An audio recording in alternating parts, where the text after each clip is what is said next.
This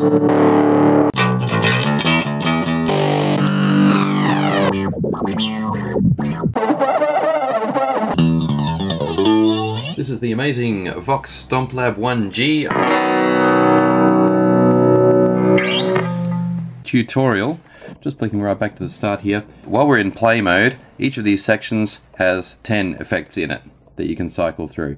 10 patches, I should say, and they're each divided into categories such as jazz, pop, blues, rock and roll, through to metal, and then some other ones. To enter edit mode, just press edit, and then it becomes more like your conventional multi-effects pedal, where each of these categories now represents either the pedal, the amp drive, low part of the EQ, high part of the EQ, cabinet, delay, noise reduction, and so on.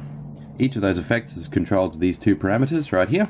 And so, for example, just to add a bit more treble to the sound, I can change not only the boost of that part of the equalization, but also the frequency of it.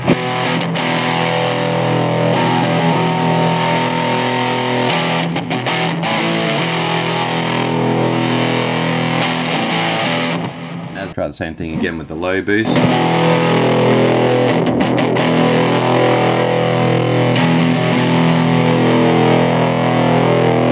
So you've got low and middle control right there.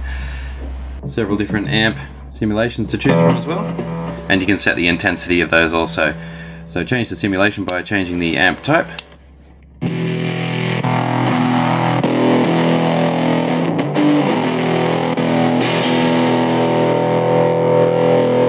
then there's a gain control there, and a tone control.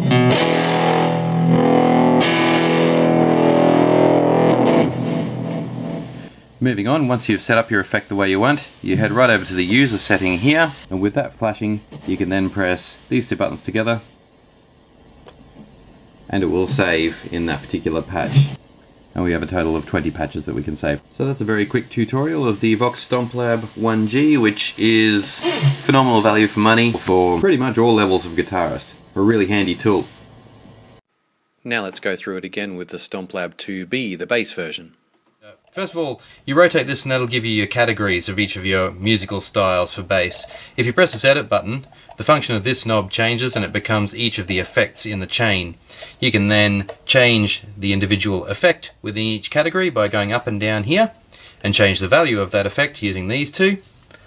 And when you're finished editing, you simply go to user, which has right in brackets written there, press these two together, and that will store in whatever user patch is flashing. So that is my quick 30-second tutorial of the Stomplab. Took me a little minute to get my head around that one, but there it is.